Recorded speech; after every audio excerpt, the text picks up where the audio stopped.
Hi guys, welcome to How to Maximize.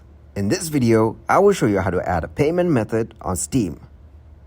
In order to start the process, open your Safari application in your PC. Now search for Steam.